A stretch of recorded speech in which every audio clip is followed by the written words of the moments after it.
questione è semplice, che secondo me uno deve partire dal presupposto che deve rispettare principalmente la terra e la natura. Se tu rispetti questo, all'inizio sarà molto più complicato e più duro, però poi effettivamente ripaga. Noi dopo 13 anni, ora qualcuno ci chiede anche, ma come si fa a fare?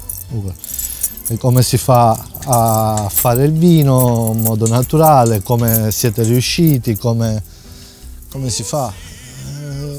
Credendo veramente in quello che si fa.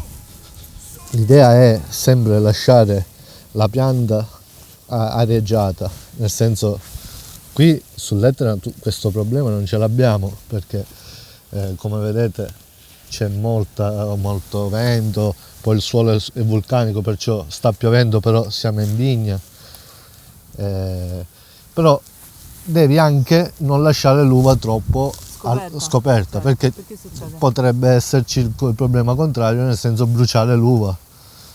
Se è come l'anno scorso, un'annata molto calda, molto soleggiata, la buccia diventa più spessa e inizia ad avere anche problemi. Inizi a infilare la vegetazione e poi la legatura.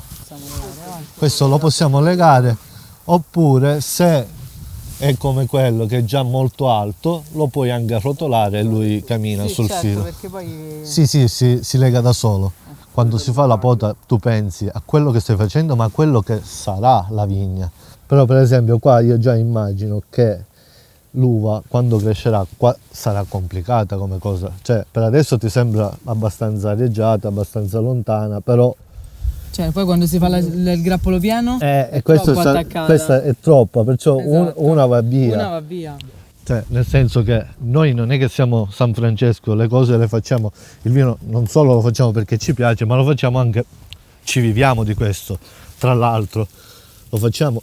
Però è anche vero che se tu hai una filosofia non puoi pensare al profitto, perché se pensi al profitto e pensi a fare più uva, la tua filosofia, il tuo pensiero lo devi mettere da parte e non è quello che vogliamo fare. Per ora che fa molto caldo, la mattina alle 5:30 siamo già in vigna, in modo che alle 11:30 andiamo via perché diventa impossibile lavorare sulla terra nera col calore dell'estate.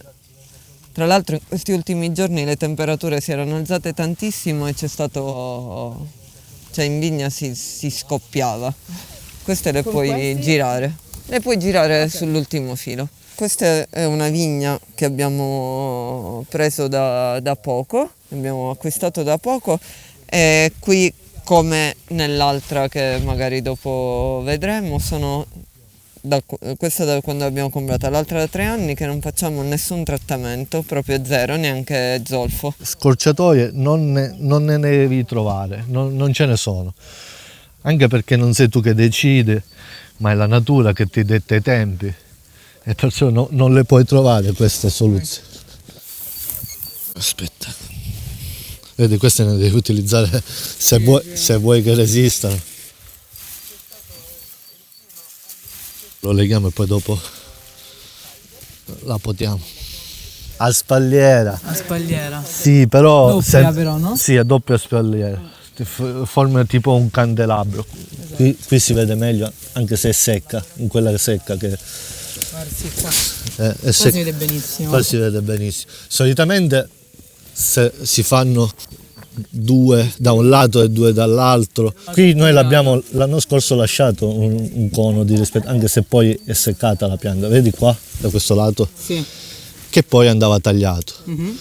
Quando tu poti, invece di tagliare proprio raso, tagli raso, lasci un cono che è il cono di essiccamento.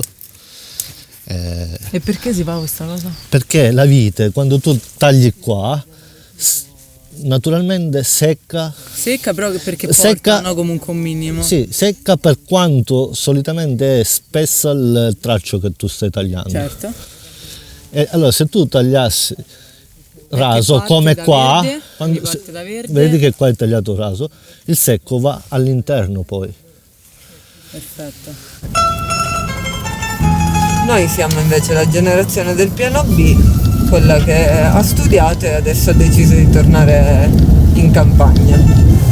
Qui stiamo arrivando in una zona dove mio nonno aveva una vigna che poi è stata una delle prime che ha venduto quando stava male perché non ce la faceva più a lavorare, io ero ancora piccolo e perciò ha pensato di venderla. Su sta amici nostri che viene in Roma, che ora la stiamo travagliando, che tu fai l'orto, che tu fai le cose.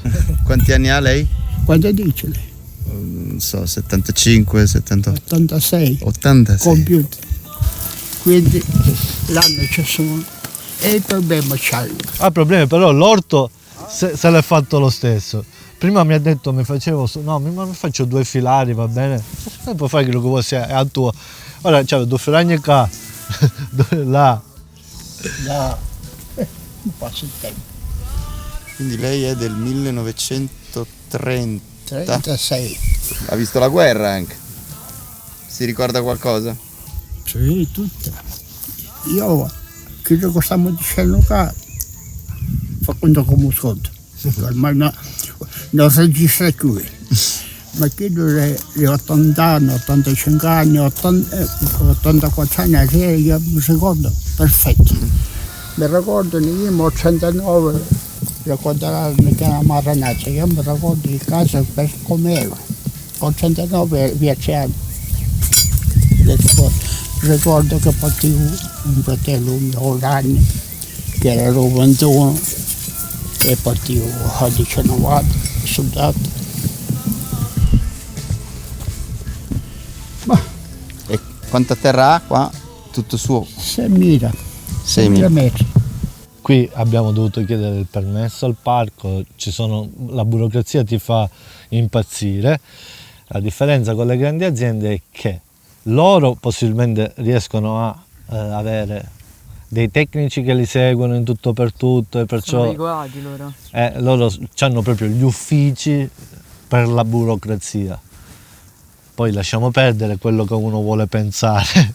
Quando qua un incendio ti stermina una zona e tu per legge in teoria non dovresti poter fare niente per 5 anni, però il giorno dopo ci fai quello che vuoi, lì il problema, sì, siamo noi, ma il problema è anche chi dovrebbe fare rispettare le leggi. Cioè, se tu lasci la possibilità a un sindaco di fare rispettare delle leggi o no, il sindaco non si metterà mai contro il suo potenziale elettore e perciò un territorio dove c'è stato un incendio non glielo metterà mai un vincolo. Ci sono molte anime in un territorio, capito? E questo è il problema. Poi, tra quello che si dice e poi effettivamente quello che si fa, perché si parlava di aumentare la DOC, la superficie, c'è chi vuole aumentare la superficie della DOC, c'è chi la vuole spostare, chi vuole fare una DOC di ricaduta. una DOC dedicata, cioè sono quelli i problemi. Io ti dico che rispetto al territorio, però poi penso che l'unica soluzione è aumentare la superficie evitata o spostarla, o che non è quello il problema. Il problema è io faccio vino in un certo modo, poi arriva in commissione e non mi passa la DOC.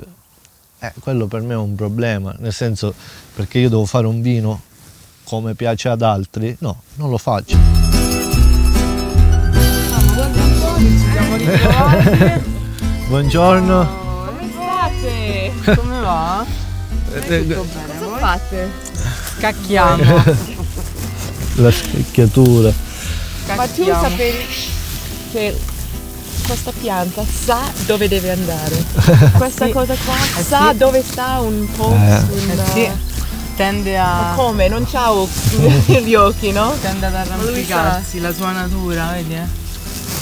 Tanto in basso quanto in alto, la meraviglia delle piante.